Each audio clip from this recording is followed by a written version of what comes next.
I see now. I see my problem. I didn't set it up. I didn't set up the mic stuff. There we go. Okay, it works now. Sound is working now. How are we doing, everybody?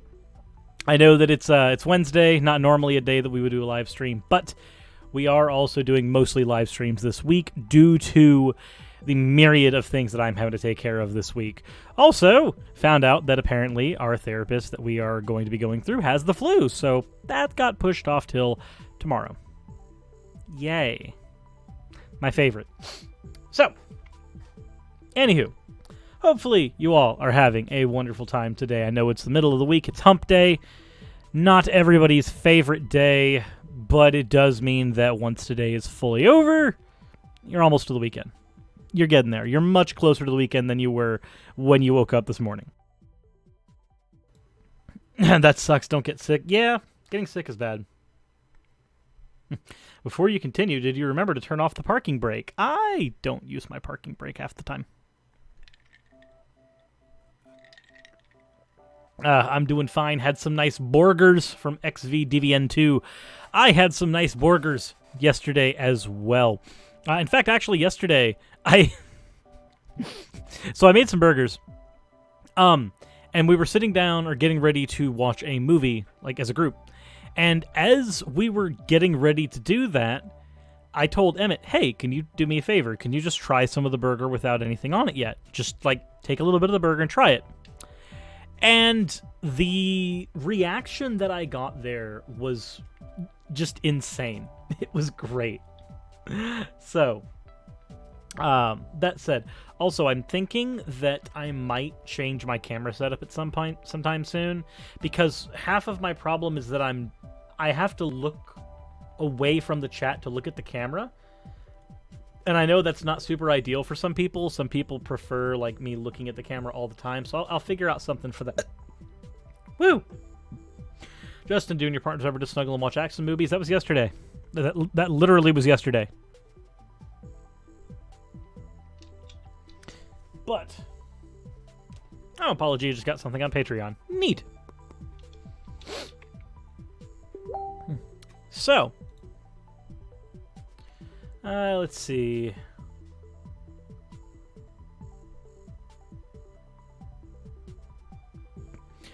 That said, let's see, should I change my name back to Erika? Some say they don't know me, yet we talk a lot. I have no idea. Couldn't tell you. Couldn't tell you. Gander says, do you add anything to the burger besides salt and pepper? Of course. These burgers, I add an egg for binding.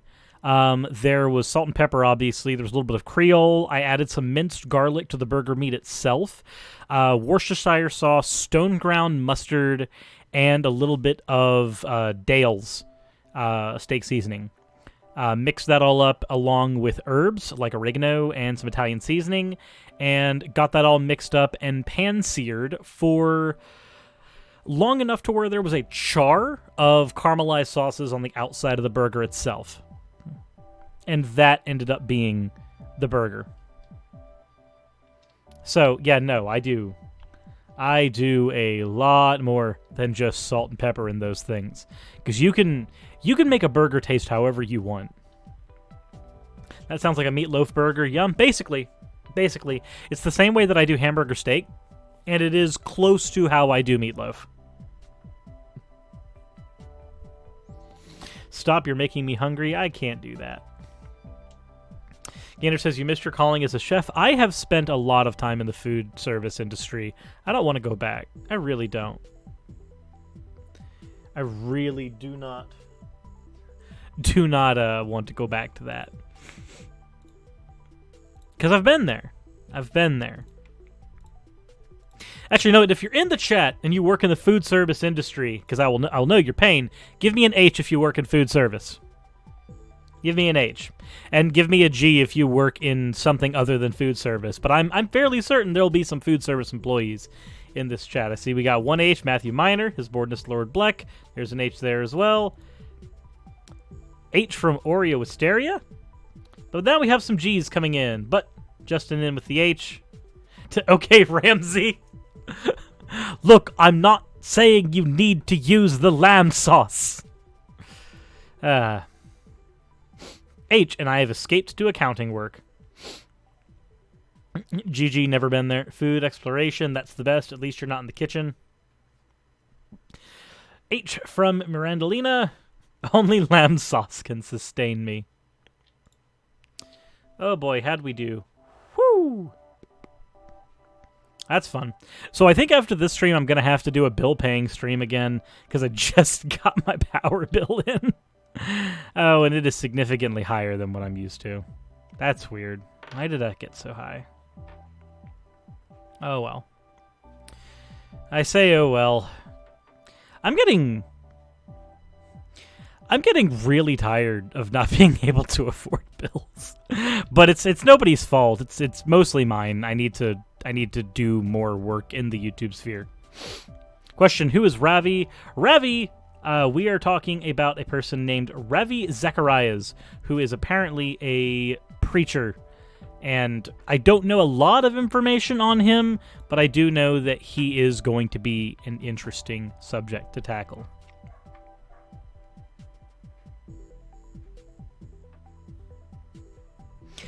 Just plug an extension cord into itself. Infinite power. Ever considered a meatless burger? So, I have considered trying them, but the thing is that I don't find there to be an ethical issue itself with simply consuming meat. I find that the ethical issues begin at the industry that creates the meat. But you yourself are not the problem when you simply need to consume meat for your diet. So, have I considered it? Yes, but my problem is that people keep on trying to bait me into the ethics question of things, and I keep on having to tell them to fuck off.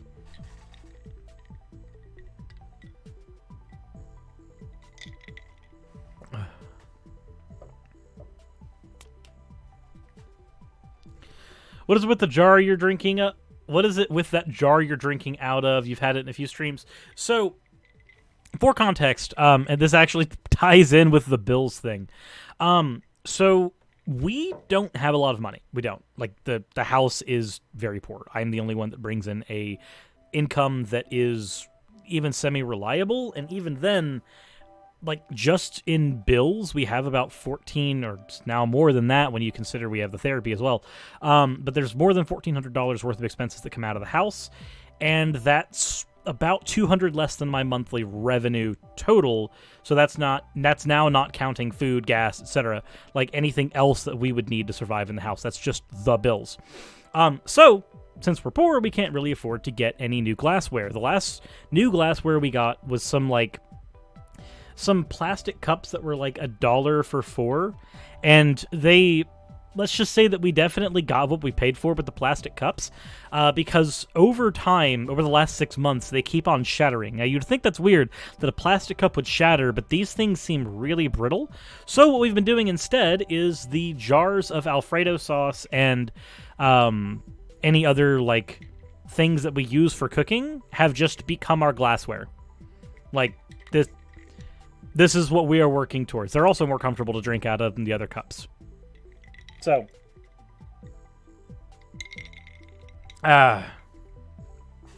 is it a bottle of kombucha?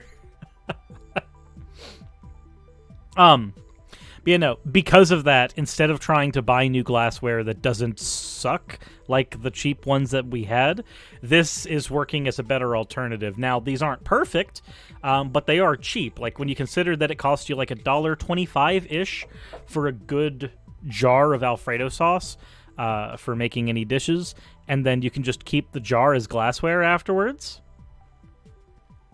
Yeah. It ends up working out, and it ends up helping.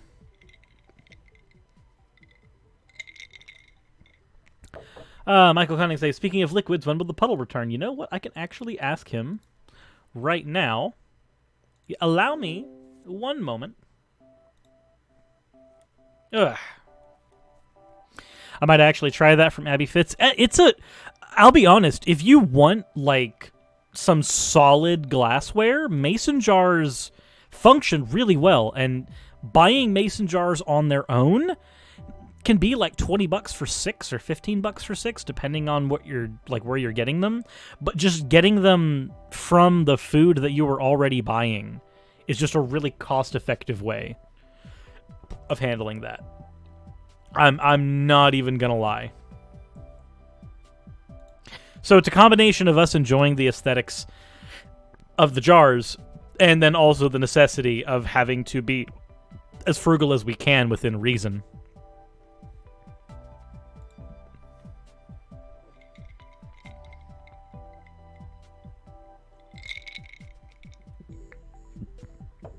Alright, so I have sent Ocean a message, and we might get a message back from him at some point.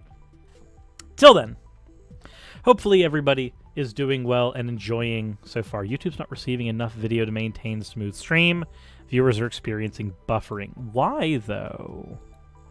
Why are viewers experiencing buffering? What's going on here? Get rid of that. Get rid of that. Let's see if I can't fix that buffering problem.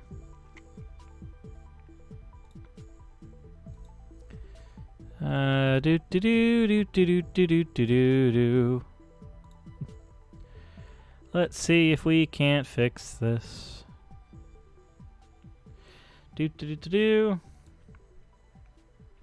Empty person says you haven't accepted my arena friend request yet. That's because I haven't been on arena recently, and I'm sorry about that. The reason I haven't been on arena recently is because Legends of Runeterra released, and I have been playing a lot of Legends of Runeterra.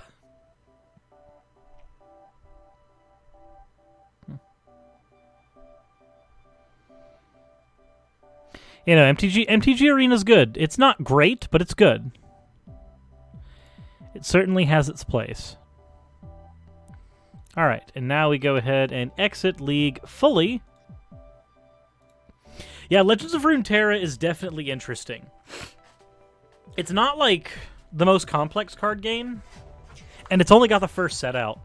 So I'm still determining how I feel about it as a long-term competitive card game. But thus far, I have enjoyed it. So there is that. There is that. That all said, okay, make sure that all this is taken care of. I'm trying to make sure that we don't have any more stream buffering problems, so I am handling that. There we go. All right. Now we should be good, and there should be less video buffering issues. Are we still having video buffering issues over on the YouTube side? If so, let me know. Also, thank you very much for the follow, the Iron Elf.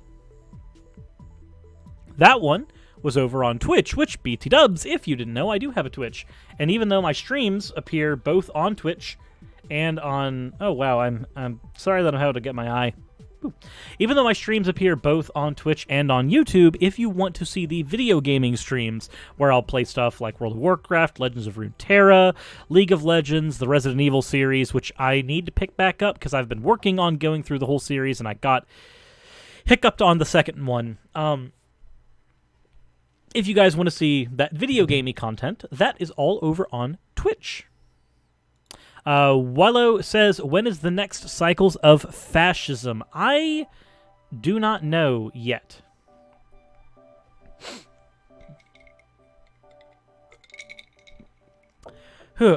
Me and Godless Cranium need to regroup and figure out what we're doing for the next part of that series.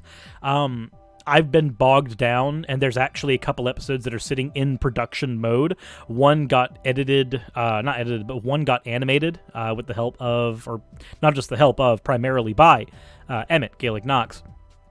And that one is sitting in the production, like, cutting room floor. And then before that, I also had the research going for another, or two different Dangers of Woo episodes that I'm sitting on and having to take care of. So Cycles of Fascism is going to be coming, and we are going to be doing another episode on that, but I need to get the stuff that I've got on the production line pushed out first. Ooh. Anyways, thank you very much for the follow, MimicQP, or MimicQ_P, and also LinkedStinct123. Thank you for the follows over on Twitch. And the ambassador says, how do you feel about the argument that people can't get proper nutrition because people rely on fast food because of low wealth? I think it's actually a fairly compelling argument, and it's not just fast food, but though fast food is certainly one factor there. There's a couple of factors to go into there. The first issue is fast food, where, like for us, for instance, fast food's not the cheapest thing you can do.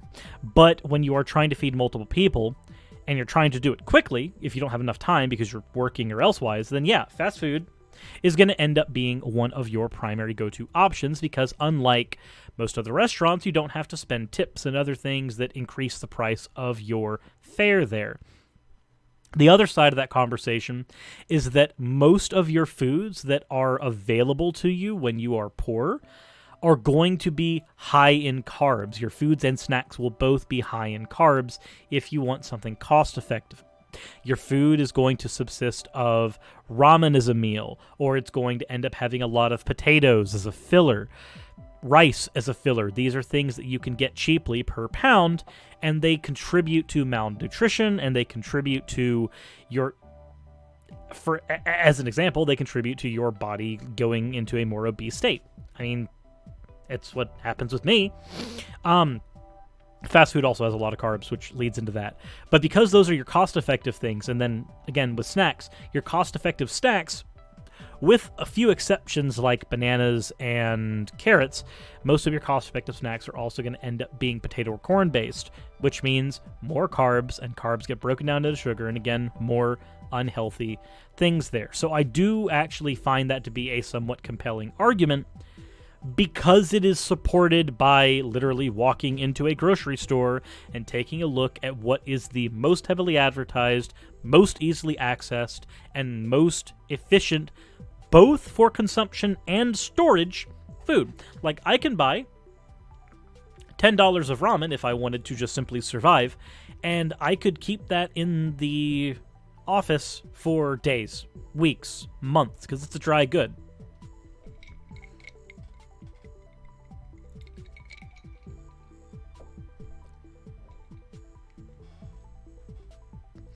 So, and the ambassador says, I don't really know. I've seen a lot of things like chicken and vegetables that are pretty cheap.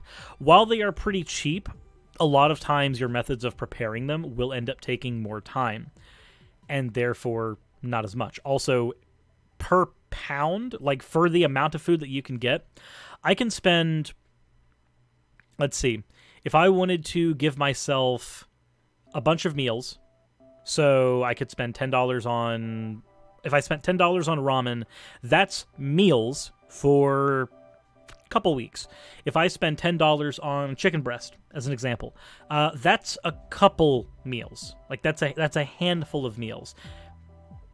Even more problematic if I'm having to feed multiple people. Also, the chicken will start to go bad after a certain amount of time if I have not consumed it quickly, whereas the ramen will not go bad, again aiding in the problem where the carbs can last longer and therefore are better and more cost effective. Like, at the end of the day,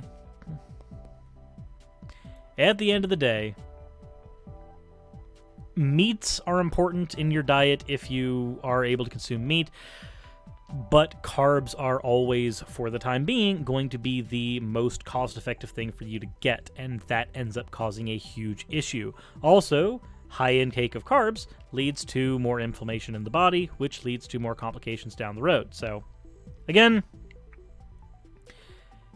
you're going to end up having a lot more carbs with less wealth. Seems to just generally be the trend there.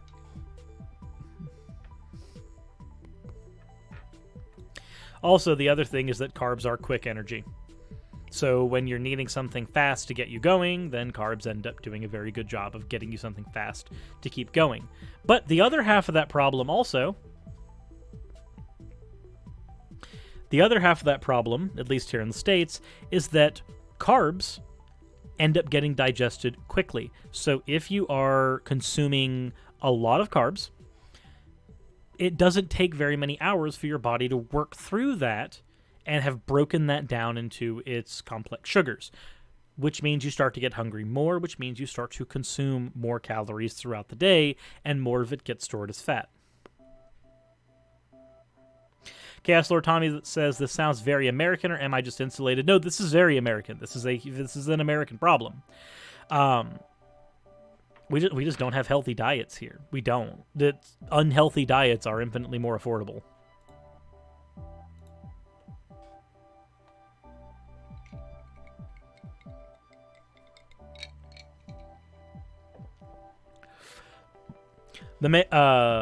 The Magyar says, you know, it's sad I had this discourse on the subject and how poorer people tend to only be able to buy shittier foods.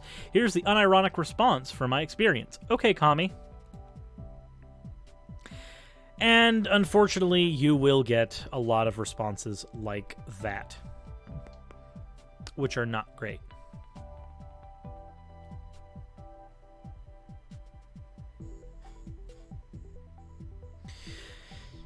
Let's see. Between the Wings says you can help make certain fresh foods last longer by freezing. They can last, depending on the product, up to 6 to 8 months in the freezer, so it doesn't need to be consumed within the packet date.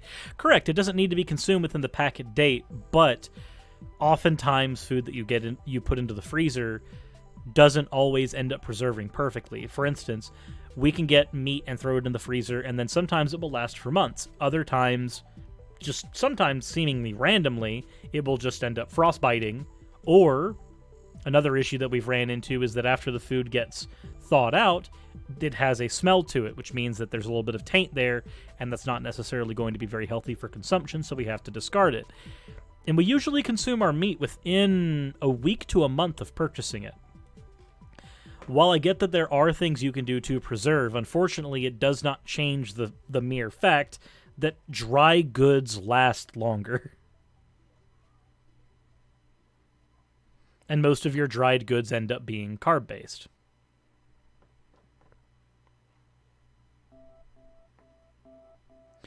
Justin H. says, do Americans have a store called the Bulk Barn? We don't have one here.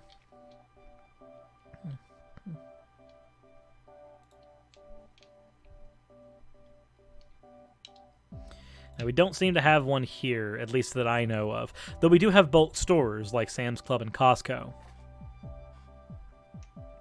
And the ambassador says, I think on a week-by-week basis it's really cheap, but I've heard some people don't get their checks or money until the second week. So it depends on who you are, and it depends on what your job is. So, for instance, for me, when I was working at McDonald's as a manager, I didn't get paid but bi-weekly. Now, I got paid weekly when I was working at a McDonald's that was under corporate, but when I started working as a worker under franchise, I started getting bi-weekly paychecks. And then when I was working for Quick Trip, as a manager there, I got weekly paychecks there as well. So it just depends on where you are, and sometimes even the same job can be weekly or bi-weekly depending on who's over you, whether it's corporate or whether it's handled as a franchise. So, and I know Walmart paid bi-weekly as well. So at the end of the day, it really depends on where you're working, how, and like what the situation is there. Some people don't get but a single paycheck a month.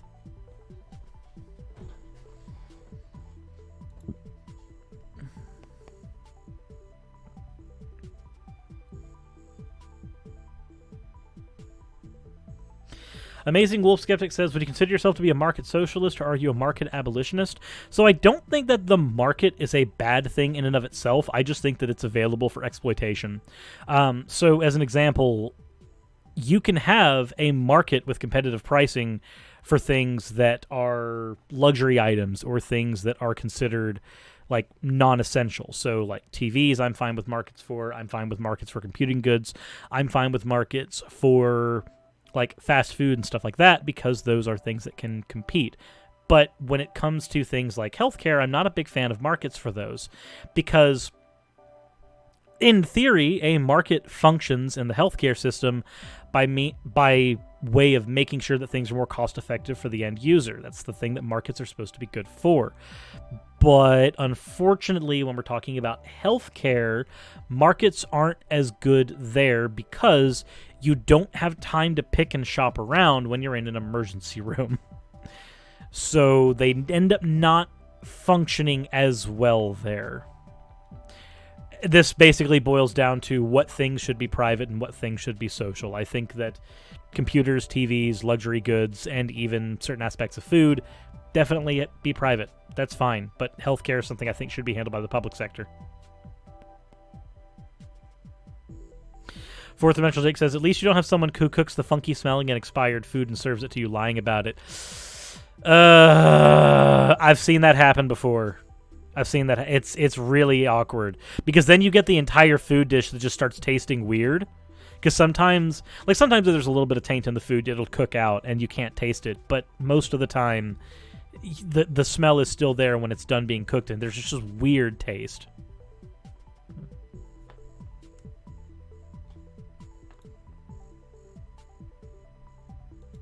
Abby Fitz says, water. The fact that water has to be bought blows my mind. It's a basic need. You have to have money to afford water. This is fair. Water is one of those things that if you're going to get something luxury, like say Fiji water, then yeah, markets for that all the way. But if it's just clean drinking water, I think that should just be kind of provided.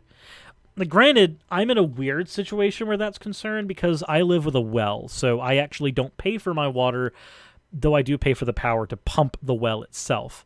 But because of that, I don't have to worry about paying for water. We do end up having to boil the water when it comes out for most people in the house, because the water we have here is high in sulfur, because the springs we get our water from is high in sulfur. But still. What is luxury water, though? If you've ever had Fiji water, you know what luxury water is.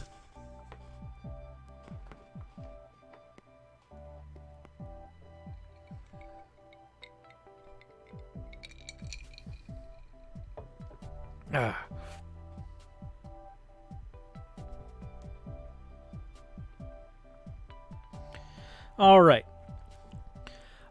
G-Wing says, speaking of, have you ever thought about doing a Dangers of Woo on Goop? I might do Dangers of Woo on several individual products from Goop, or I might do a Dangers of Woo on Goop in general. I'm not certain. It depends. I really need to get back in the flow of doing Dangers of Woo episodes, though.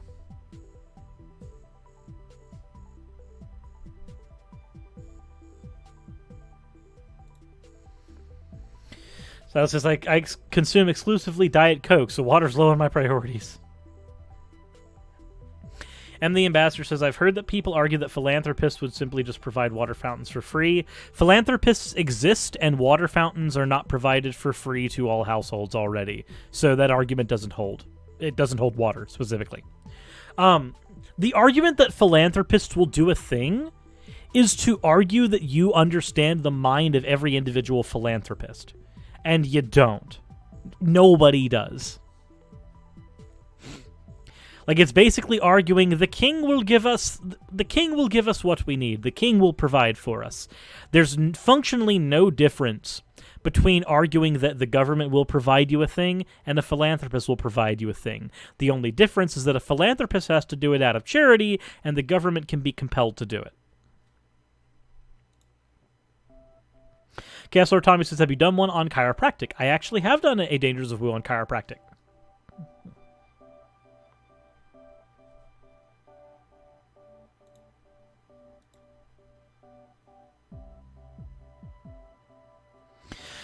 Korog the Night Wolf says, I got a 50k check in the mail. Thanks, Miracle Spring Water.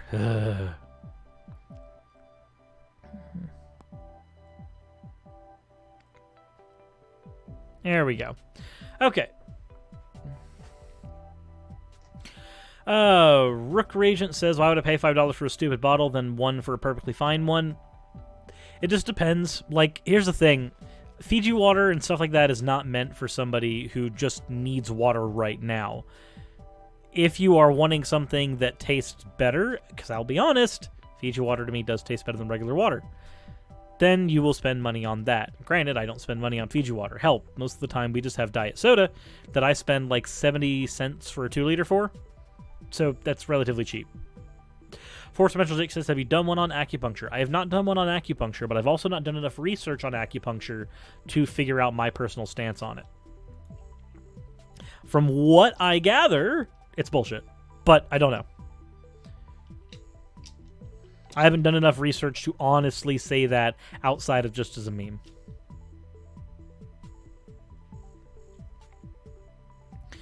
And the ambassador says, water fountains are one of the things that I've heard ANCAP say they would be fine as a publicly provided thing. I mean, that's fair, though having an ANCAP just exist in general always confuses me, because capitalism means that you have people that provide capital, which means that you will end up having CEOs. And I find that CEO is an unjustifiable position in most cases. And to be an ANCAP, you must be an anarchist. And the biggest thing about anarchism is the abolition of unjustifiable hierarchy. Sometimes I feel like ANCAPs are really just corporatists, where they're the only thing anarchistic about them is that they don't want a government. But even then, that's a fundamental misunderstanding of anarchy.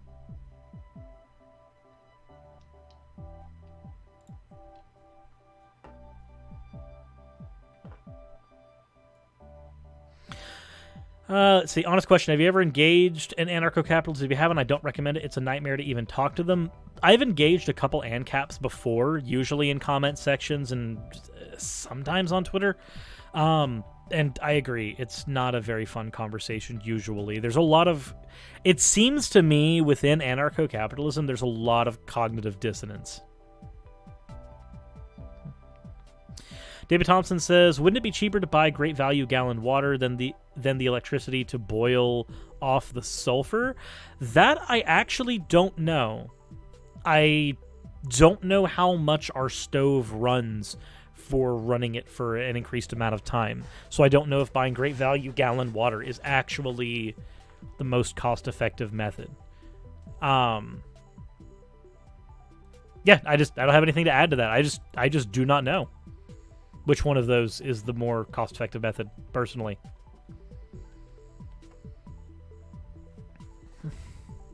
G-Wing says, why exactly is ANCAP bad again? It's not that ANCAPs are bad. It's not that they are immediately bad. It's that I find it to be kind of a cognitively dissonant stance, where you have anarchy, the AN part of the ANCAP, which is the abolition of unjustifiable hierarchy, and then you have capitalism, which is an unjustified hierarchy, and you try to sandwich the two together, and you get something that doesn't make sense. It's like talking to a Calvinist for Christianity. What did my son do to deserve going to hell? God didn't choose him going to hell. Okay, no, what did he do to deserve going to hell? He wasn't one of the elect. Okay, I asked you, what did he do to deserve going to hell? Oh, well, Adam did this. No. I asked you, what did he do to deserve this? You get in that conversation. And Calps are Calvinists now. Just that's the meme. That's what we're going. That's what we're going with. All right. That said, let us do. We're going to do two things. We are going to do two things. The first thing we're going to do is we are going to set donation goal stuff. We end goal there, and we set...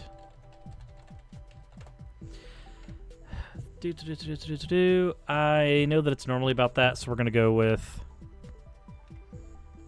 I believe that's where we're at. Right? And that ends...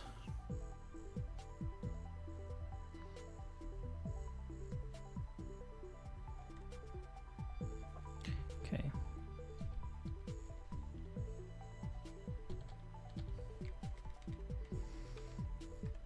There we go. All right. Here's what we are going to do. I believe this sets us up to where everything's good. There we go. Now there should be new donation goal sitting there, and I believe when I go over here, right, that should be there. Okay, cool.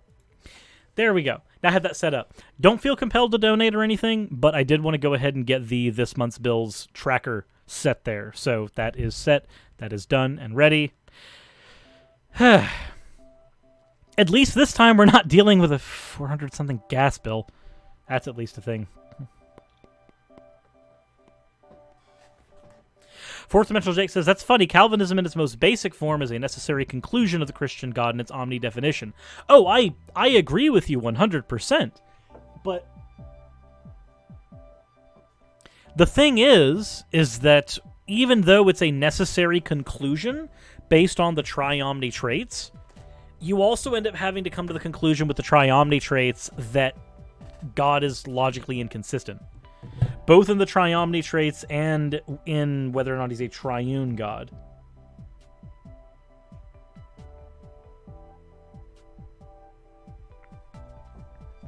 Also, I just got my message from Ocean when I sent him, hey, I sent him the screenshot of the message of, hey, when is the puddle guy coming back? And he just said, yeah, good question.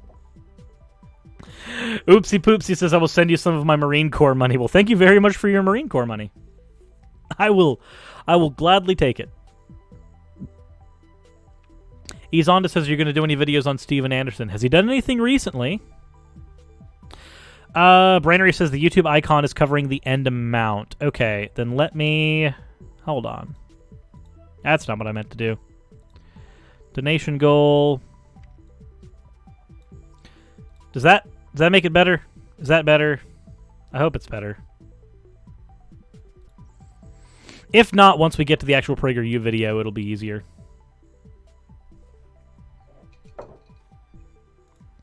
Does he need Catgirl Puddles to summon him? Oh, no. Oh, no. You know what? We'll send that one to him as well.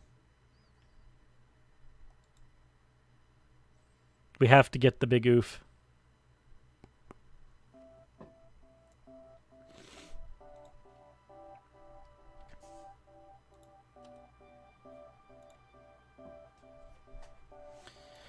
All right.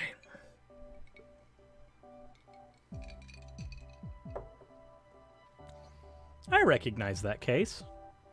That looks like the one that I have. All right. So, let's begin with PragerU that says the market will set us free. I'm sure it will. Chaos Lord Tommy says, did you lose a day or is it actually 16, not 17? I don't know what happened there. I put it for March 1st and it said 17 and then just randomly it said 16.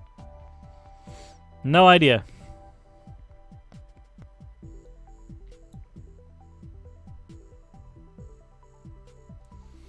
All right. Let's get into PragerU and their nonsense. Take a close look at this. Jonathan Haidt, The noted New York University psychologist calls it the most important graph in the world. Why does he say that? Because he knows this graph reveals a simple, inescapable fact. There is no substitute for free market capitalism as a promoter of human prosperity. Okay, so can anybody tell me the problem with this graph right now? Can anybody tell me the problem with what this graph shows and what they are trying to convince us of?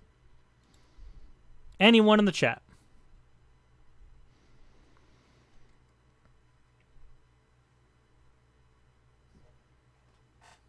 Exponential, it's too smooth. You should do a video on Caitlin Bennett. Unreliable data, too linear. Blocklash is now following. Thank you very much for the follow, Blockash. Also, Rickety Rocket and Technetium NB as well from earlier. It's just made up and it shows. Well, let's pretend for a second. Let's just pretend, right, that this graph is not lying. Let's pretend everything it says is true. What problem do we have? I am error. I am error. Got it. Fox Faunist has it as well. Fox Faunist and I am error. You both get a very H. I would give you something besides it, but I'm just going to have a dancing very H Cirrus up there. He's up there saying hello to everybody. How are you doing today? I'm looking up his robes. It's not very flattening. There's not much up there, actually. So the first problem we have here is that GDP is not the money of the people. GDP is the gross domestic product of a nation. But your GDP says nothing about where the money is actually controlled. It says nothing about who actually controls that money at all. Yep, Dory 117 has it as well. GDP per capita does not mean good for the citizenry.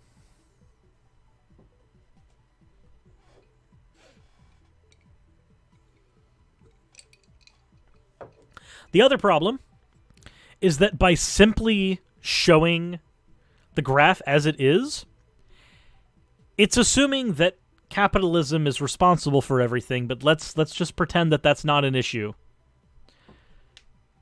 By itself, this is assuming, to everybody who's watching, that GDP is a marker for human prosperity. And human prosperity as a race, like as far as how technologically advanced we are, how much we can do with the technology that we have, how well learned we are in general, those are all things that something like this could represent somewhat. But the actual money in the hands of the people, not something this graph can show us. Let it be noted that Haidt is no one's idea of a conservative.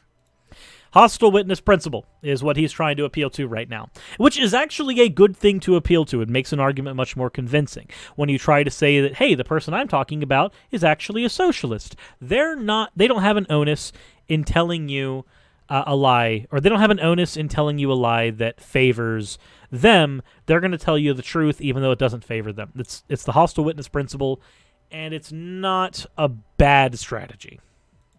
But when hard evidence stares him in the face, he's not going to look away. Speaking of hard evidence, the speaker they have right now is Andy Puzder, Senior Fellow, Pepperdine School of Public Policy, author, The Capitalist Comeback. Andy Puzder. So, Andy, who are you? Let's take a look at what you actually are. You are an American attorney, author, and businessman. You're the former chief executive officer of CKE Restaurants, the parent company of Hardee's and Carl's Jr., a position he held from September 2000 to March of 2017. Oh, so 3 years ago when Hardee's actually started understanding that it needed to make stuff that people could afford, that was when he left. Neat. Co-authored a book entitled Job Creation, How It Really Works and Why Government Doesn't Understand It. Trump nominated him as Secretary of Labor, but he withdrew because there was a lack of votes needed for his confirmation. Okay. After withdrawing, he published the second book entitled The Capitalist Comeback, The Trump Boom and the Left's Plot to Stop It. Whoo! So I love how over here he's a senior fellow of public policy, and he's an author of The Capitalist Comeback. But the full title of Capitalist Comeback is The Trump Boom and the Left's Plot to Stop It. Oh. Let's see here.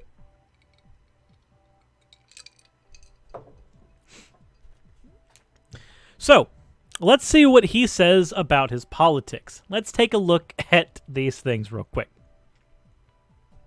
He's critical of raising the federal minimum wage, claiming the 15-hour minimum wage increased the cost for non-consumers and increases automation, leading to fewer jobs. Well, so this person would have been against the Industrial Revolution. He would have had to be. Being against automation is being against progress, like technological progress. And unfortunately, being against technological progress doesn't help you very much, because it's going to keep on pushing on with or without you. So simply being against it, and then specifically being against paying your workers more so that you can be against technological progress, is stupid. Also, minimum wage hasn't been raised in several years, and yet the cost of consumer goods has almost doubled in that time.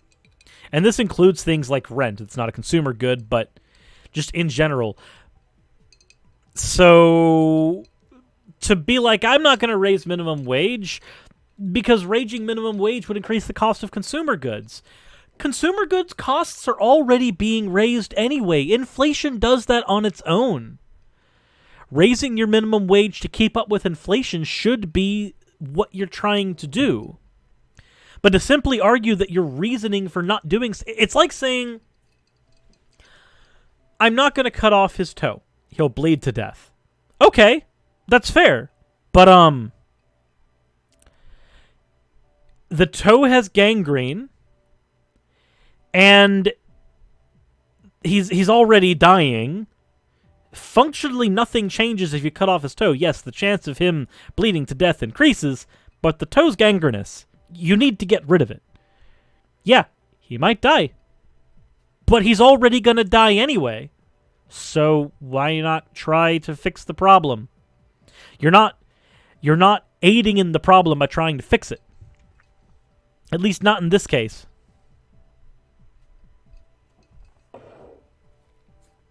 Oopsie Poopy says, are there any real, truly socialist countries? So there are no countries right now that on their own have pure socialism, but there's also no country that has pure capitalism either. So it's a bit of a false dichotomy when somebody tries to say or sell you that, oh, have we tried socialism before? Has it worked here?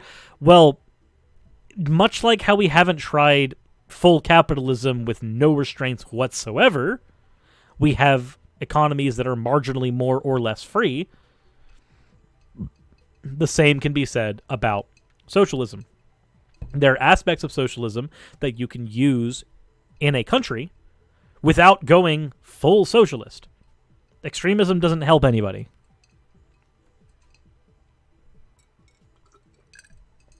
All right. Let's continue on with this. He opposes raising the $2.13 per hour minimum wage for tipped workers.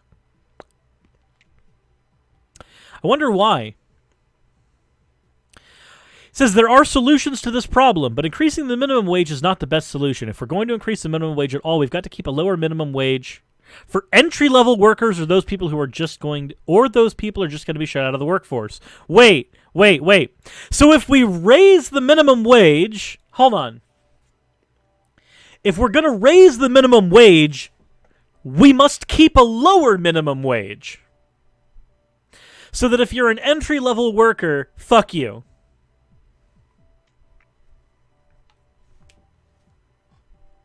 If we are to raise the minimum wage, we must create a special protected category of lower minimum wage. And it must be called for entry-level workers. But there are people who are 45 fucking years old who are considered entry-level workers at their job.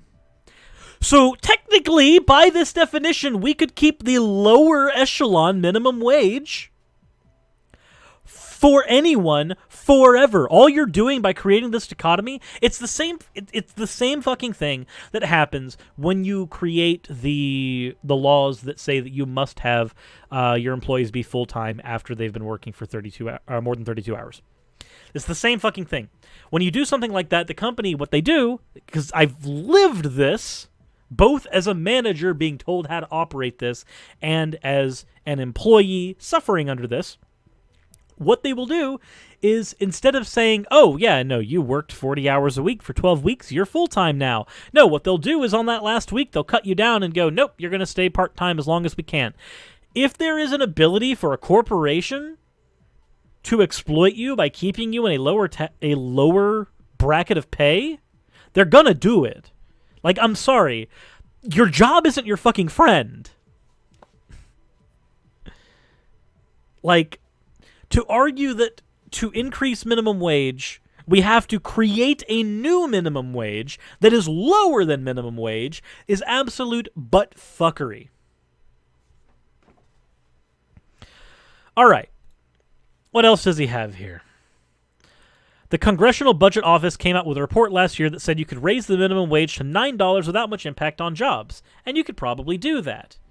He said that protesters who are demanding a 15-hour minimum wage should really think about what they're doing. They have thought about what they're doing. That's why they're protesting, you dipshit.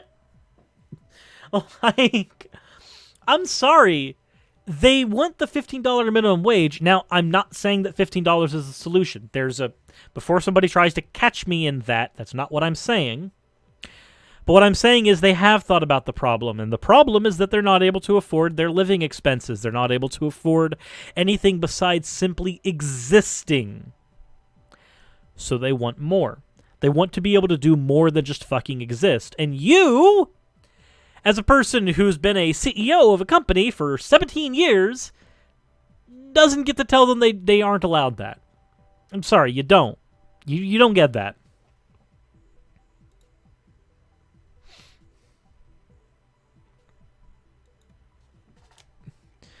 Like, now on the $9 without much impact on jobs, that I'm kind of okay with, and here's the reason why. The $15 federal minimum wage is not what we need to go for, not because people don't deserve it. They do deserve it. But the problem is that minimum wage, what is sustainable for you, varies state to state, city to city, county to county. So having minimum wage handled at the different levels, like obviously raise your federal minimum wage to 9 if that's not going to have much impact on jobs, because that's just a benefit to everybody who's working in the workforce anyway.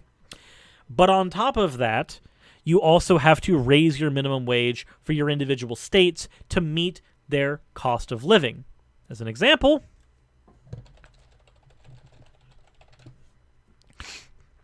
let's take the average cost of living in Georgia, where I live, right? Let's take the average cost of living. So the average cost of living here in Georgia, based on here, I'm pulling this up on the fly. Average cost. So let's take a studio apartment in Georgia, $790, right?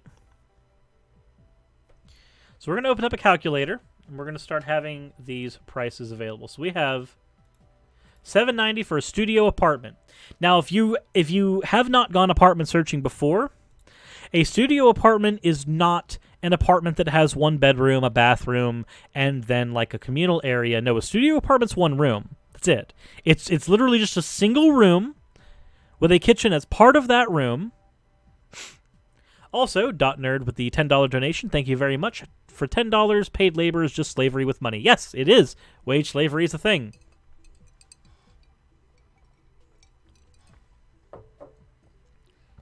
Okay, so we have $790 here for a studio apartment, which is just a space you can sleep and eat in. That's it. This is bare minimum. Barest of minimums.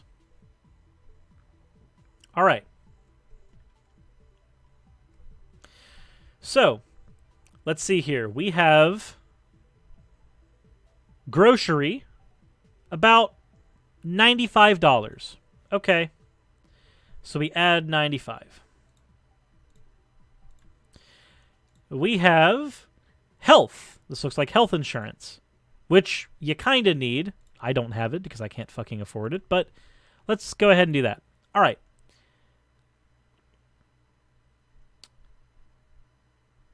Utilities, 103. I don't know what it means by utilities there. Oh, I see. Cost of living 93.4. I see what it means. This isn't dollars. This isn't dollars. Okay. You know what? Here's what we're going to do. We're going to take the studio apartment. We're going to go off the numbers that I had. So when I was living in a studio apartment, my water bill was about $30. My power bill, usually $100 to $150. Internet bill, about $70. Phone bill was about $50 at the time. Let's zoom this in a little more so we can see. All right. Now, what other costs do we have here? Let's take a gas bill. Getting to and from work. I didn't have one because I used a bicycle, but generally we're looking at about $200 a month if we're just talking about to and from work. Only to and from work. All right, now food. How much does it cost to feed, or average cost to feed one person per month? Let's go off these numbers. For one person to eat on a moderate budget, it costs about $3,000 per year, $250 per month. Okay, so we're going to add $250 for food. Now, this person hasn't bought any entertainment, and this person hasn't paid for anything that has been fixed or needed to be fixed, needed to be replaced, etc. But just in case they do, we're going to add just another $100 in here as what the person can have to replace things that break. So, pillow gets shredded or spills milk on it and the thing has to be completely destroyed. You can buy a new pillow. You can buy a new set of blankets, etc. This piece of furniture breaks, chair breaks. You can get that replaced. So this is low ending. This is low balling a lot. $1,640 per month is your cost of living here. All right. Now remember that. Remember those numbers. Remember $1,640, and there could be costs that I've not considered. I haven't put in things like Netflix if you wanted to have that. I haven't put in a lot of standard things. I've just had internet and just this is basic. What about insurance to drive around? You're right. Car insurance, and if you're young, car insurance is expensive. So we're going to call it $150. It's less than mine. Mine's $180. So you're right. $1,790 is our number we're working with now. Now, let's say you are working a minimum wage job. This minimum wage job is going to schedule you 32 hours a week usually, right? So 32 times 7.25, minimum wage. Boop. Multiplied by 4. Before taxes, minimum wage, 32 hours a week, $928. Let's pretend it's a good job, though. Let's pretend it's a job that will actually give you full 40 hours. $1,160. $1,160. Okay, so this is the money that you have before taxes. In this point, you are in what is called a 12% tax bracket. A 12% tax bracket means that 12% of this is taken out in taxes, not counting any other things that are taken out in your taxes on top of that. Sorry. So, we're going to go ahead and round that to 10% just to be super smooth and easy. So 10% of this would be 116. So we're going to go ahead and go, well now, times 0.12, 139.2. So 1160 minus 139.2. That's our taxes. So we have $1,020 to play with for the month. Now let's subtract our expenses for the month. These are lowballed.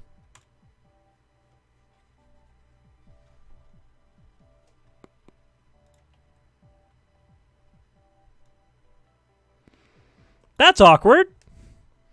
That's really fucking weird. Why are those numbers so low? Why are those numbers in the negative?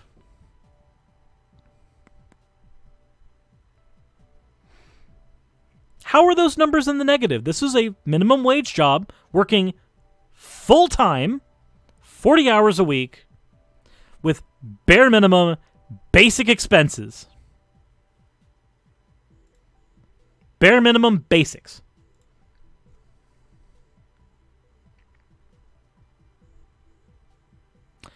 Why? How can your minimum wage, your base wage that people should be able to live off of, just survive? Just survive. Not even live well. Just survival. All I've done is put in numbers for survival. The only luxury thing this person has is internet. They have to have a phone line because jobs have to call them. Internet is basically a necessity now. We live in a connected age. And even if we took those two off magically, we still are hell in the negative.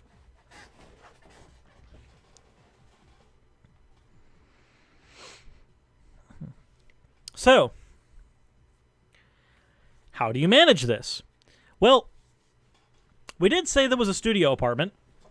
So, what is our cost of living for a 2-bedroom apartment? $958, which is about what it costed me. That looks about right. So let's say you get a roommate, right? That's how you plan on surviving this. So remember 1020.8. Let's multiply that by 2, you get a roommate. And then we know that $958 is what it's going to cost for a 2-bedroom. Let's go ahead and minus our cost for the studio, so we have to add 168 to our previous 1790. So that is going to be plus. What did we have it before? What was it? Please, Twitch, have it.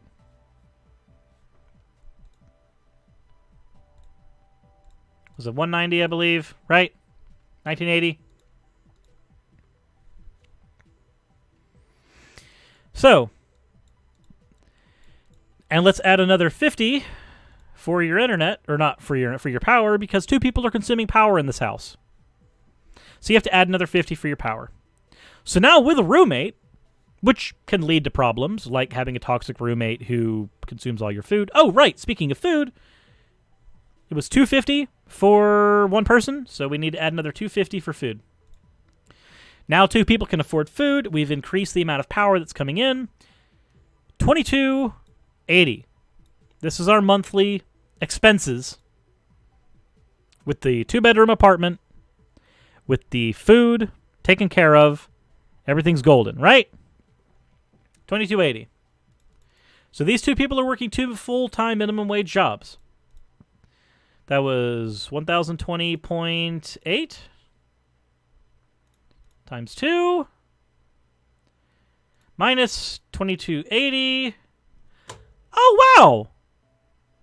Wait. So even with your roommate, you're still in the fucking negatives. How? How is that a thing? How are you still, with 2 people working full-time, in the negative? How have you managed that? How can you manage a system where 2 people working full-time with the barest of minimums, everything in your house, this is what you get. Gas Lord Tommy says having the minimum wage means the lowest possible wages. Does it not? Yes, it is the lowest possible wages, but it is also the wages that the majority of people in the United States are having to live off of. Or a good portion of them. Enough of them. I did this for years. Did you split utilities? Well, there's no splitting utilities here. This is the total cost of the house's income. This is everything that you get in the house, total. So to run the house, you've got 2280. Obviously, you and the person would be splitting things down the middle, but still.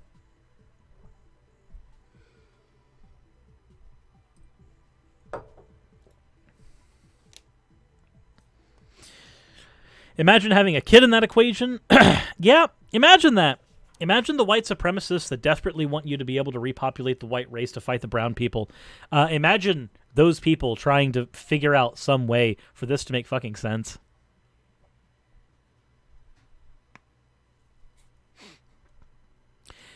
Let's see here. There also is from Atheist Swede, add SNAP. So not everybody gets SNAP benefits, and not everybody can even, like, apply for them.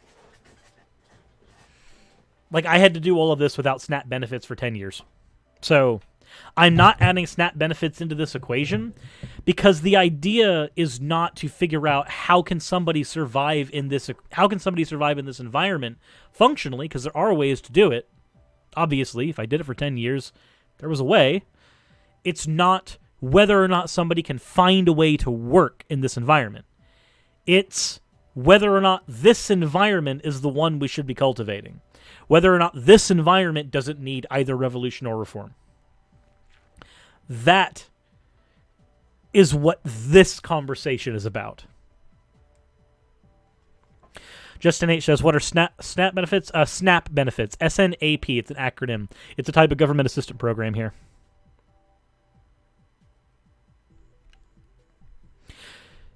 All right. So,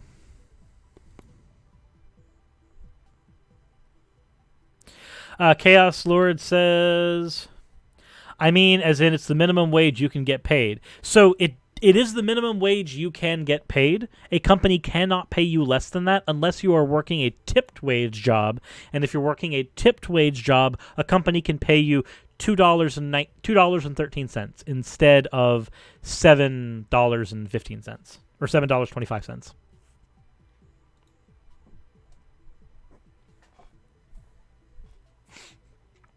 Like, my point isn't that you can't make this function. My point isn't that you can't find a way to survive in this environment. My point is that this environment is fucking rigged against you. That's my point. So, back to Andrew and his political beliefs. He opposed a never-enacted rule that would have required time and a half overtime pay for certain workers when they worked more than 40 hours a week. Wait a minute. Oh, thank you very much for the follow, Disco Scone. So he's against overtime. He's against overtime pay. The new rule would simply add to the extensive regulatory maze the Obama administration has imposed on employers, forcing many to offset increased labor expense by cutting costs elsewhere. In practice, this means that reduced opportunities, bonuses and benefits, perks, and promotions. Ah, wait a minute. This rhetoric right here. So first of all, this is about overtime pay when you work more than 40 hours a week. Overtime pay is a godsend. So if you look at this, when he says in practice, this means reduced opportunities, bonuses, benefits, perks, and promotions. Well, benefits, perks, promotions, etc., all those are things that you figure out with your peers around you, whether they be your immediate bosses or anything like that. So, if you were to have overtime pay, you wouldn't have as many opportunities, bonuses, benefits, or perks. This is changing the villain from the CEO, who will not allow you to get overtime pay, to your peers around you who are competing with you for those opportunities, benefits, perks, and promotions. By changing the villain and allowing you to infight instead of actually understanding who the problem child is, the CEO, this is a type of rhetoric that constantly forces people against each other as opposed to against the people who are part of the corrupt system that they are in. which is awkward. David Thompson says, I was once told if you're making minimum wage, it just means the company wants to pay you less, but can't. Yeah. I could understand that. Between the Wings says, tipped wage is a thing I don't understand. It doesn't exist here. Yeah, it's really weird that restaurants aren't like redonk expensive elsewhere, but we're told that if we had something other than tipped wage here, restaurants would become redonk expensive.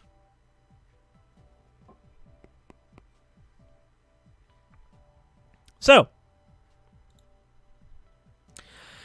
he supports repealing the Affordable Care Act. In an opinion editorial published by Wall Street Journal, he referred to the law as the Non-Affordable Care Act, and that the burden these increased healthcare costs place on working and middle-class Americans is inexcusable. He stated that rising premiums have created a government-mandated restaurant recession because people have less money to spend dining out. Rising healthcare premiums are too high, so people can't buy my fucking food. There's where this person's priorities lie. Back to the PragerU video. I only want to shoot myself a little bit. The graph is based on the research conducted by the late British economist Angus Maddison. The numbers along the x-axis are years, 2,000 of them. The number on the y-axis are dollars, all of them, divided by the number of people on the planet. It's what's called GDP per capita, which is the world's economic output divided by its population. GDP is considered the best measurement of a country's standard of living, and in this case, the world's standard of living. While fair, your standard of living and whether or not your people can afford basic needs are not the same thing. If the only way you can measure how well your country is doing and how well it supports its citizens is GDP, you're not actually measuring the benefits of your nation very well. Like, it includes the people who are at the richest top percentage of the echelon as much as it includes the people at the lowest. So you end up getting, the average wage is this, but most people don't live on the average wage at that point. Often when I show this graph to students, I get this comment: that's not capitalism. It's just the impact of the Industrial Revolution. That is one issue I had with it, but I was willing to grant the entire graph and point out the actual systematic problem with it. So I show them another chart by the Madison Project. This one breaks the GDP hockey stick into regions. As you can see, there are a number of hockey sticks, but note that they don't rise at the same time. The United States surged first. Why? Well, in a very On his graph, Eastern Europe surged before. It's on the graph. It's right there. It didn't get as high as quickly, but it's right fucking there. What? The USA surged first. Why? No, it surged harder, but it didn't surge first. Your fucking graph shows Eastern Europe surging first. Holy shit. What? Fortuitous coincidence, the year 1776 witnessed both the signing of our Declaration of Independence and the publication of a book called The Wealth of Nations by the Scottish economist and philosopher Adam Smith. In his book, Smith explained how to create a modern free market capitalist economy and the benefits of doing so.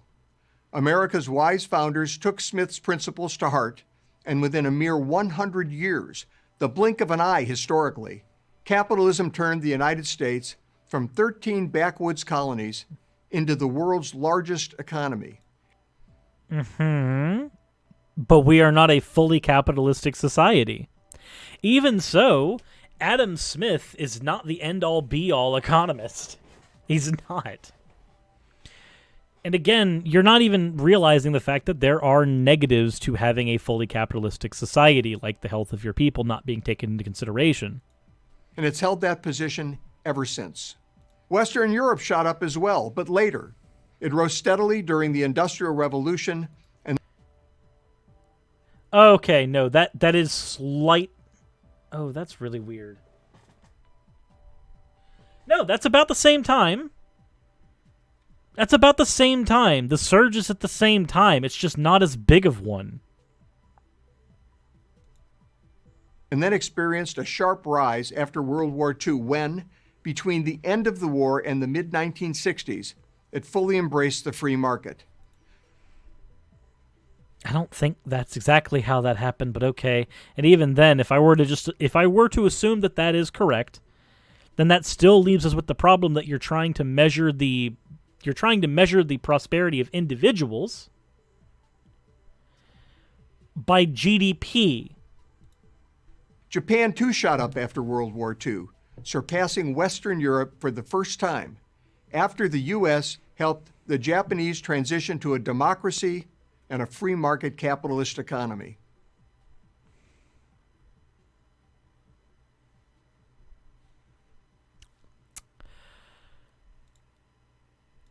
Fact-checking time.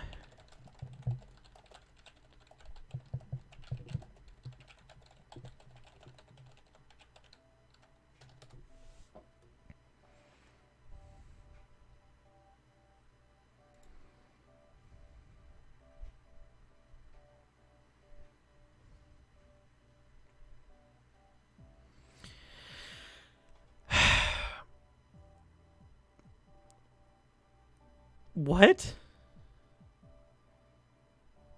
Wait.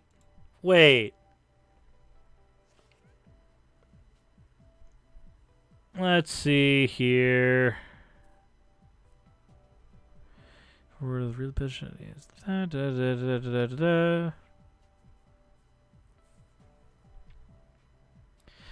Okay.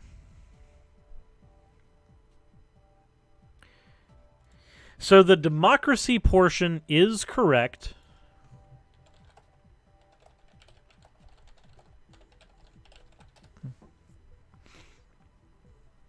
That one is correct, but let's see here. The other thing, though, is that they are not fully capitalistic. They still have many things that are handled, like, socially. So, while this is technically correct, they are not a fully free market capitalist society. Like,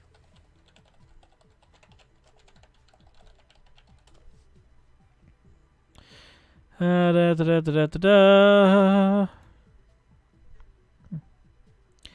they have a free market economy. It's the third largest in the world, surpassed by China in 2010. Oh, wait a minute. That's a fun thing. Their free market economy is the third largest in the world, but surpassed by China. But China is ruled by the Communist Party. Wait a minute. That's weird. That's information that I don't know if he would care to show anybody. Then again, I really wouldn't actually call China a communist country anyway. But okay. We'll go ahead and go with what they're saying here, because the economy itself, not counting things like the medical industry, which are subsidized and held by the government, that does seem to be correct so far. Eastern Europe took off after it was released from the Soviet Union and socialism in 1991. China did likewise after the Chinese moved away from strict socialism and implemented some limited free market policies.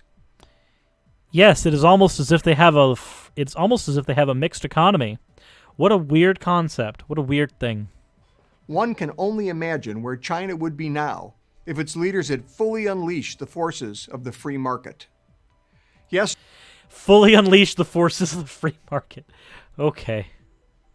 Sure. Why not? That verbiage. During this period of economic expansion, the wealthy got wealthier.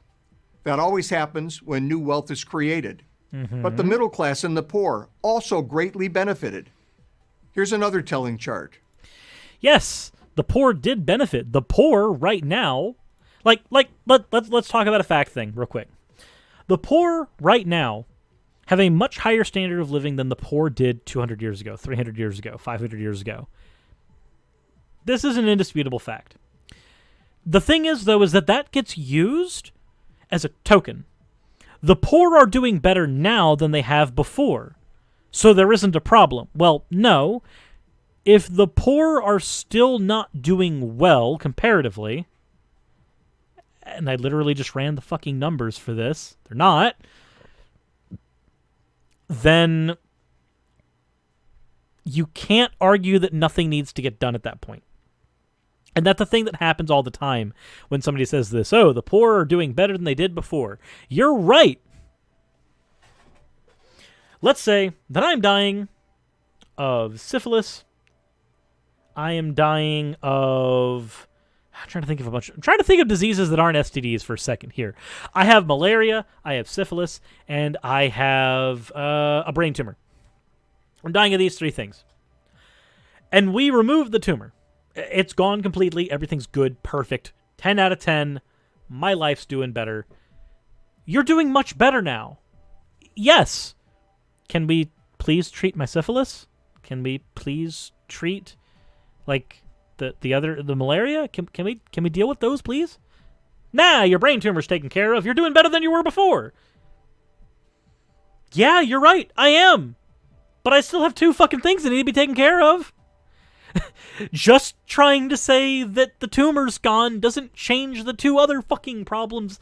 The tumor's gone, but I have tumor problems. This one is from the World Bank. In 1820, 94% of people lived in extreme poverty. Thanks to capitalism, by 2015, that number declined to 9.6%. Single digits for the first time in human history. Now, it's still too many. But if we're going to reduce the number even more, we need to understand what caused the decline. Free market capitalism. Free market capitalism helps with that, yes.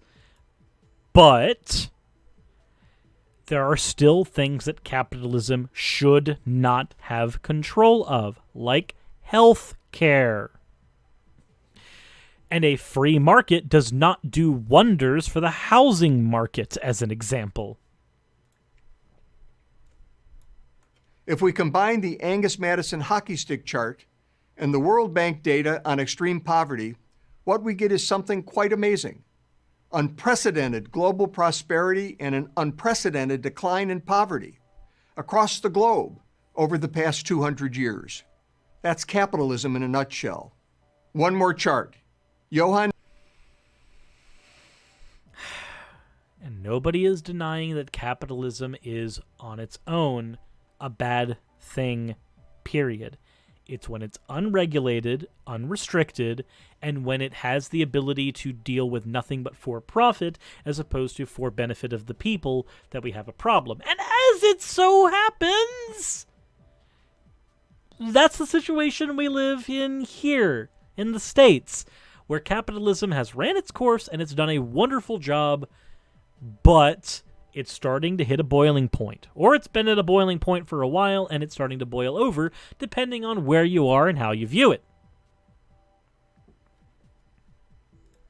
Norberg, a Swedish economic historian, shows us how well ordinary people do when they work in a free market economy. Also, the Undead Slayer says the original person who argued that capitalism was good for the human project said that it only works if it helps the poor afford their needs. Even he disagrees with this simpleton. Wow, what do you know? 1990, hunger, poverty, illiteracy, and child mortality have all declined significantly with the decline of socialism. Wait a minute. Wait. Okay, so which is it? Because PragerU, in previous videos, because they script these and hand them to people, in previous videos, PragerU has said silly things like socialism has never been tried before. Socialism's never been used before. It's untested. Or they'll try to argue that socialism never worked before. But then we have this conversation about a decline of socialism. Well, wait a minute, hold on. Did the socialism not work, or was it not tried? Or did the socialism work just not as well as you wanted? Like, which one is it? Which one is it here?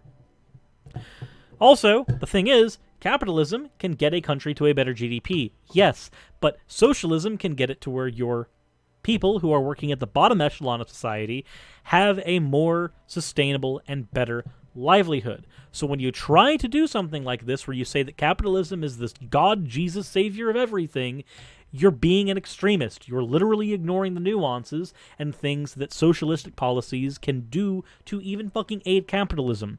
You can use capitalism to aid socialism in order to make goods and services cheaper, and you can use socialism to aid capitalism in order to make it where people's basic needs can be better met. This is not rocket science. This is basic fucking economics. Very fucking basic. This all happened while we added 2 billion more people to the world. Far more people, far less poverty, better health outcomes, fewer babies dying. Fewer babies dying. I love that slip in there. I know that he's not talking about abortion, but it's PragerU, so I want to say there was an agenda to that for fun. That's what economic freedom, capitalism can do. President John Kennedy, a Democrat, said it best. While making his case for significant tax cuts in 1963, he said a rising tide lifts all boats. Kennedy didn't believe that the poor only get richer when the rich get poorer. He believed everyone could get richer with economic growth. Nobody wants the rich to get poorer so that the poor can get richer. It just so happens that we don't think the rich needed to be as rich as they are in the first place, and that wealth would be better distributed to the poor so that there are not poorer people, and the richer are not quite as rich. I guess that is technically the same thing as saying the rich need to get less rich so the poor can be less poor. I guess that is the same thing. You know what? Never mind. You're fine. We'll go ahead and just call it Robin Hood. History's shown that he was right. This whole capitalism versus socialism debate is backwards. It's not those who advocate for free market capitalism who need to justify their actions. Rather, it's those advocating for socialism or... Okay, tu quoque. What a wonderful concept. What a wonderful thing. Tu quoque is the fallacy where you basically engage in whataboutism. Tu quoque, or the et tu fallacy, is when you say, I don't need to justify my position, you need to justify your position. You still need to justify your position. There is nothing about your position that makes it so fucking axiomatic that you do not still have to support it in a conversation. Do not engage in the fucking tu quoque fallacy. Bad. Stop it. Any form of it, who have a lot of explaining to do. I'm Andy Puzder for Prager University. This video was made possible by a generous donation from the Jaquish and Kenninger Foundation. Wonderful. Who cares? Okay. See ya, Abby. Captain Diabetes says, I don't even care if I make more money. I make $13.75 an hour in a boring office. Me and my wife would be better off if my fucking medical supplies for my diabetes weren't so fucking expensive. Correct. Which is why having a free market control your medical expenses isn't really the best act. It's not. I'm sorry. It's not. Anybody who argues that, you know what? Anybody who argues that needs to justify their position. Let's go ahead and just go with that. We'll go ahead and use their words against them. Maybe investigate the sponsor. I really don't want to investigate the sponsor right now because I want to get to Ravi.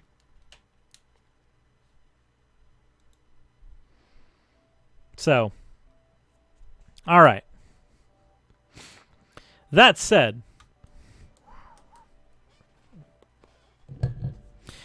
let's take a look at Ravi Zacharias, because we are shifting from economics to trans issues. So, Ravi Zacharias, we have a 5-minute video from him on transgender identity. Let's take a look at this and see what he says. But we also have a few questions coming in, Justin and some others, around this particular area. The Bible Oh boy, he's an hour south of me. claims that we are created in the image of God, male and female.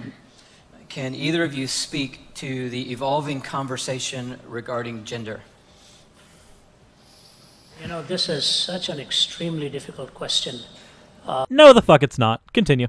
And sometimes when you even start thinking about it, leave alone speaking about it, you wonder how easy is it going to be to navigate through the minefield of sensitivities, no matter. Minefield of sensitivities. Okay, so we're beginning the conversation by framing the opposition as snowflakes already. Okay. What you say, and we go into university campuses and these questions are given to us, and we have to be so careful that we are being very sensitive to people who are struggling with this. So more than anything else, the first thing I want to say to you is I've known people, I've related to people who deeply struggle with this, and the struggle is very real. It's not imagined, and it's a struggle that hits families and the emotions. And so if you're going through that, I believe you're facing a very, very tough road ahead. That's wonderful, but all this posturing isn't getting you anywhere. Can you please actually answer the question? But thank you for being honest enough to at least voice your struggle with people and share with them what you're going through. That is certainly a beginning. There are 2 books that I would recommend for you. One is written by a man called Mark Yarhouse, and it is called Gender Dysphoria, probably the most thoroughgoing research ever done on the subject. Mark Yarhouse, Gender Dysphoria, and the other one by a gentleman we both know and is a friend, is So wait, what is his name? Gender Dysphoria, and the other one by a gentleman we Yarhouse, and it's that I would recommend for you. One is written by a man called Mark Yarhouse. Mark Yarhouse, Gender Dysphoria. Okay.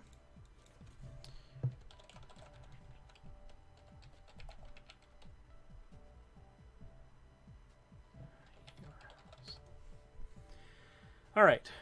Mark Yarhouse, Understanding Gender Dysphoria.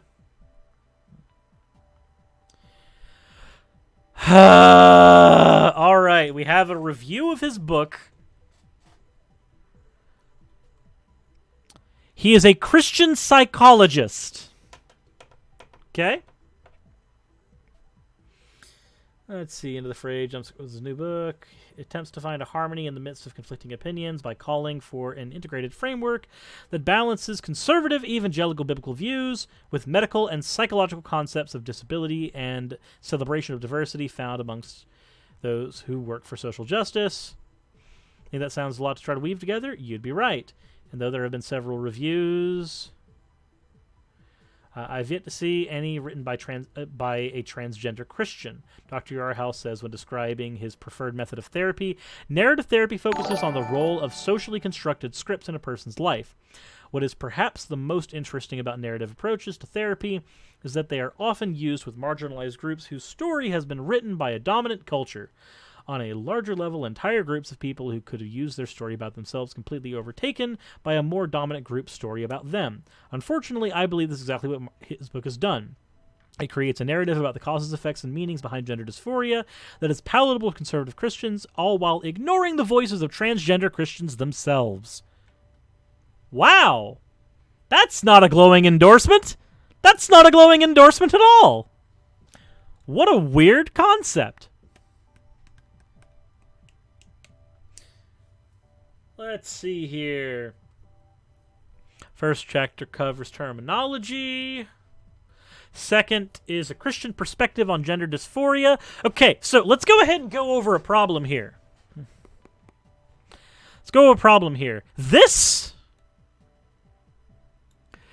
should not be a thing. This thing, in quotation marks, a Christian perspective on gender dysphoria, should not be a thing at all. Because the perspective on gender dysphoria is not a Christian issue. It is a scientific issue. To be handled by both hard and soft sciences as they are able to. To be handled by neurologists. To be handled by psychologists. To be handled by sociologists. To be handled by people who actually have an onus and ability to deal with these issues. It's not a Christian issue. So, when you posit something as a Christian perspective on gender dysphoria, my response is going to be that there is no Christian perspective on gender dysphoria. There shouldn't be one. Because it's not your fucking wheelhouse. It's just like saying the Christian perspective on the age of the earth.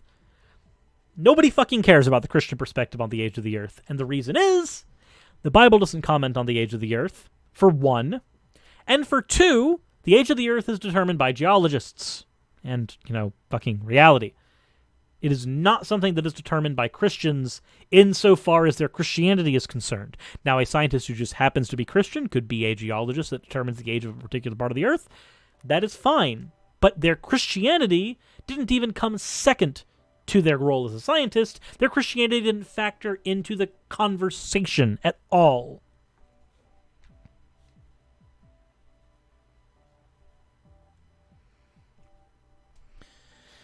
Let's see here. In the third and fourth sections of the book, he tries to summarize the possible causes of gender dysphoria and to give a sense of what gender dysphoria actually looks like in a research and in the psychologist's office. Most of the research appears sound, with the exception of the Blanchard's typology, which is used liberally throughout the book and will be discussed below. It is also worth noting that the only study on transgender Christians which is referenced in the entirety of this work is a study on male-to-female transgender Christians undertaken by Yarhouse himself. Oh boy, bias is a thing here.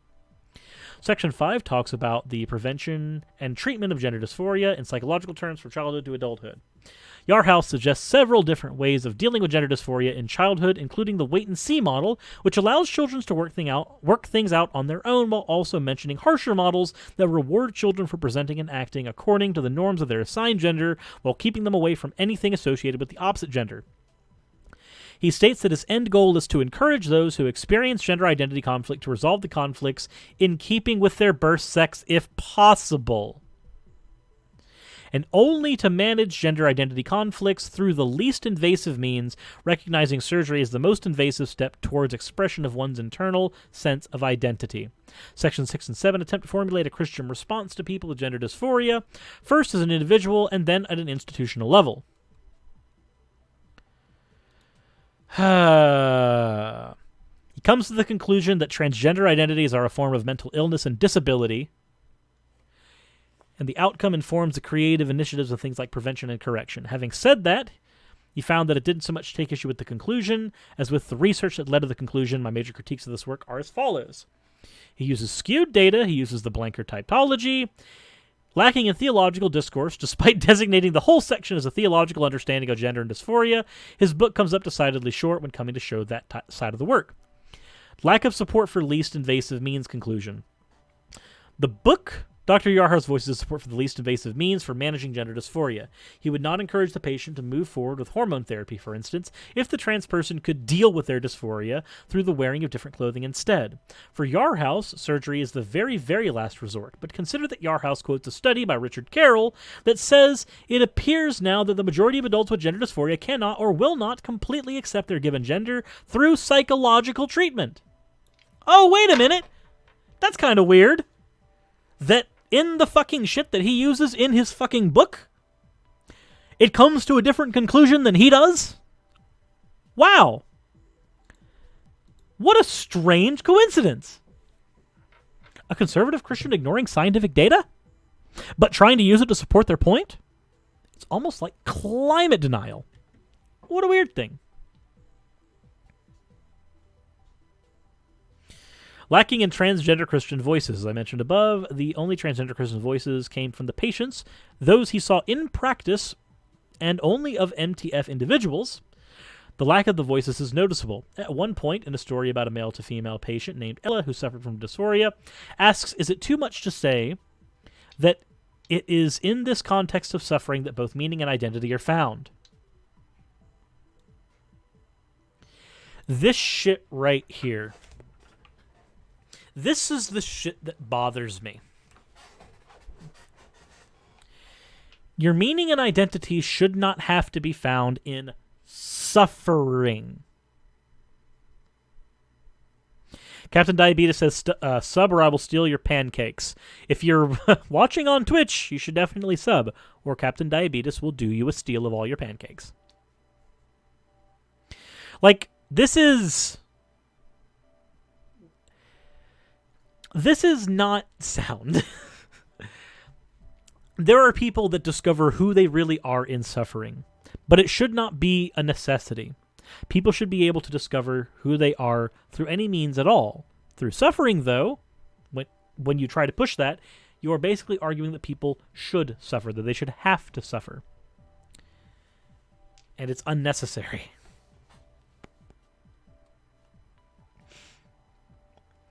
Okay. Continuing on. And it is called gender dysphoria, probably the most thoroughgoing research ever done on the subject. Mark Yarhouse, gender dysphoria, and the other one by a gentleman we both know and is a friend, is Vaughan Roberts, who is a vicar at St. Ebbe's in Oxford. Vaughan Roberts, by his own admission, all his life has had same-sex attraction by him, and so he would be very sympathetic to issues. Who is Vaughan Roberts?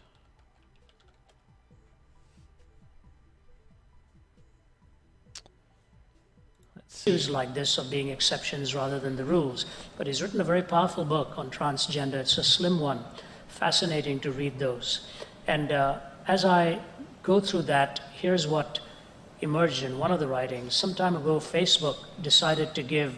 What was the actual... Okay, so the book is just called Transgender, and it is by Vaughan Roberts. Let's see what this book is. So we have the actual book here up on Amazon. Transgender Talking Points. Paperback. Vaughan Roberts combines a traditional Christian understanding of gender and the body with a very careful, loving, and understanding stance towards transgender people. The two almost never go together, and that's why this book is so good. Again, the Christian perspective thing never should work its way into something about science. Because your Christian perspective, or what your Christianity has to say about something that science is dealing with, doesn't fucking matter. If you want to keep science away from God, which I'm perfectly fine with, arguing that science is not going to be able to discover a deity or anything supernatural, cool. Please keep your God away from science. Please. It will be incredibly helpful for the rest of us going forward. An option for gender, male, female, or optional. Within a matter of a few hours, there were 71 different options that had come up. And so they withdrew that. They said, this is going to go so far. We're not able to handle all of this. So they made it custom rather than optional. You custom design your own gender. In Mark Yarhouse's book, he gives you three possibilities of dealing with this, three frameworks. One is the integrity model, the other is the disability model, and the third is the diversity model. Integrity, he says, where the Christian comes along and gives the total circumspect view of life's meaning and destiny and so on. And as if any of you know jack shit about life's meaning and destiny. They want to hold on to their convictions. The disability model, which is what the world went through in psychological description of it, calling it a disability. And then they withdrew that and said, that's not right. We can't call this person in a disability category, so they've created a diversity category that we all live with our diversities. So there's the integrity, disability, and diversity. I have a question with that, and the question is, why are there only three models? Why can't there be a fourth one and call it the transversity model, where the transcendent truth of what is ultimate has to apply to what is... Oh my fucking God, really? How much you want to bet he's going to try to argue that ontologically this person is a male, like biologically, and as a result, even if they are male to female transition, the fourth model of what they actually are is what we need to look at. That's where he's going to go. How much you want to fucking bet? Present and how you interpret it. What do I mean by that? You see, when God described your body and mind, the word today is, anatomy is not destiny. But interestingly, in the eyes of God, what he said about the anatomy is this: you are the temple of the living God. I'm a temple. That's exactly where we're going. We're getting to the whole God didn't fuck up when he made you argument. This is why you shouldn't have a Christian perspective on science. This is why you need to have them as two separate categories. You can keep your Christianity in whatever flavor you want. Keep it the fuck away from categories it does not belong to. You are actually committing a category error. It's getting there. I know it is. And the restrictions placed on me are pretty tough, because as a man, you are tempted. You have the proclivities, you have the allurements. You work with the eyes and your eyes seduce you. You're a young teenager, you're struggling with exploration and all this kind of stuff. Anybody who denies it has just not lived a real life. It's reality to face this. But I'm given boundaries by God. Boundaries I don't necessarily like or want. I'm told what I can and cannot do with this body. And my feelings don't come into question at that time. Your feelings are the only things coming into question. This is literally just arguing from your feelings. You're claiming that it's not because you're goalpost shifting your feelings to a God, but strangely enough, your perspective is almost always going to be what you call your God's perspective in a situation like this. Oughtness is brought before me. So whatever our bodies are inclined to, we are given intention before expression. Expression cannot be the guiding light of how we behave. Intention has to be the guiding beacon by which we go. We are all seduced in directions counter to what we know we ought to do. Yes, in some cases it is deeper, but it is not any less real. When you're a traveling man and you live half your life alone, you know what temptations are, you know how real they are. And yet I'm commanded by God not to move in that direction, but to honor him, because he wishes to live in this body. So whatever you are battling, here's what I say to you. Invite him to live within you. That is to be his residence. And then let the one who occupies that building tell you how to manage it and how to live with it. And he calls us to be. First problem, your God isn't going to communicate with you in that way. Like, the Christian God won't. I'm sorry. If you think that he's literally speaking with you, that is kind of a problem. Secondly, and more importantly here, he did what I said he was going to do, but not in so many words.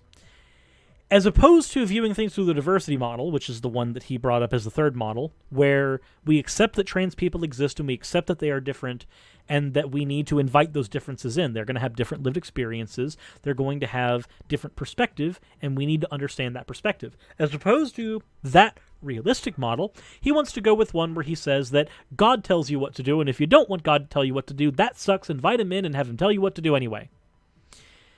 He did the exact thing that I said he would do. He just didn't use the words I thought he would. Oh my God. Okay. Well, those are the only two videos I wanted to go over today. Though, I definitely, I can't say I enjoyed either of them. One of them said a bunch of true things but had a really wrong conclusion. The other one said a bunch of wrong things and also had a wrong conclusion. Take your pick which one's which. Oh my God. Okay. Well, with that said, how are you guys doing? Since we're here now. Kadama says, but what if God tells you to be trans? Then he'll tell you that God didn't tell you to be trans, and that that's just seduction, and we get back to this whole, you're not actually talking about what God wants, you're talking about your feelings thing. I'm going to go eat cookie dough. I think that's what I'm going to do. I'm going to actually just go fucking spoon cookie dough into my mouth. I need that after this. I desperately need that after this.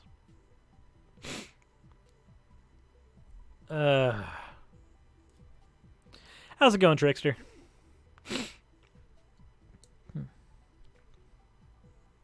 Captain Diabetes says, God told me, fuck this guy. Hey, Jeebus, fuck this guy, right? Yeah, fuck this guy. All right, fuck this guy. Unlike you guys, you snowflakes, I don't use my feelings. I use my gods, which are also my feelings. I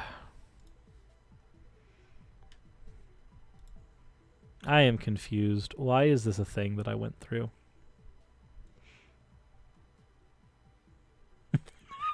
I also see in the Discord that somebody took my face.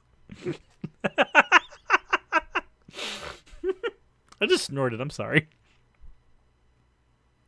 I shouldn't have snorted. Oh my God. You know what would be be good if Jesus actually sounded like Kermit. That would be good. That would be great. Unfortunately, though, Jesus does not sound like Kermit, but the most impressive man alive with the biggest penis, Jordan Peterson, actually does sound like Kermit the Frog. He does.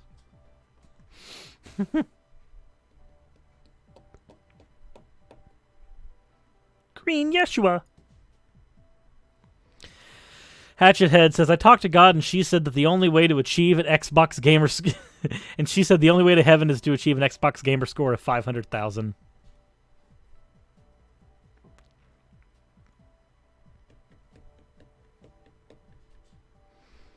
Has Peterson been doing stuff as of late? As of late, I believe he's as of late he's been trying to detox his anti-anxiety medication.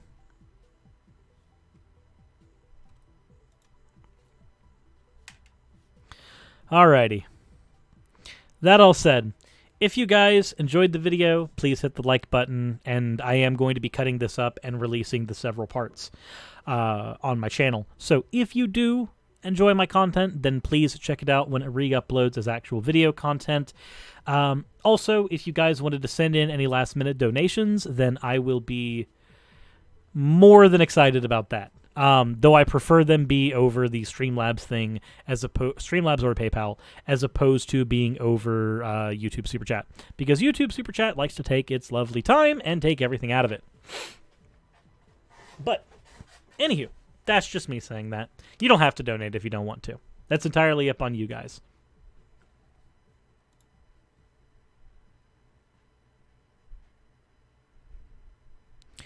All right. That all said, before that, or with that said, I am going to go and I am going to fucking shove some cookie dough in my mouth. Because I need that. I need that kind of self-care in my life right now. See you guys later.